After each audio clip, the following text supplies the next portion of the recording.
पढ़ेंगे। सिंध पुलिस की महकमा दाखिला से दरख्वास्त, CIA या AVLC को थाना करार देकर FIR दर्ज करने का इख्तियार दिया जाए।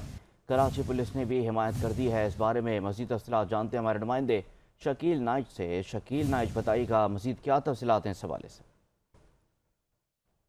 जी, SSP CIA और additional IG Karachi police chief की सिफारिश पर IG सिंध पुलिस ने महकमा दाखिला से दरख्वास्त कर दी है कि CIA को थाने का दर्जा देकर उसको FIR दर्ज करने का अख्तियार दिया जाए। IG सिंध पुलिस ने सेक्रेटरी महकमा दाखिला को एक ख़त लिखा है जिसमें कहा है कि SSP CIA और कराची पुलिस चीफ ने कहा है कि CIA यानी AVLC को न सिर्फ थाना डिक्लेयर किया जाए बल्कि उसको ये अख्तियार दिया जाए कि वो खुद FIR दर्ज करे।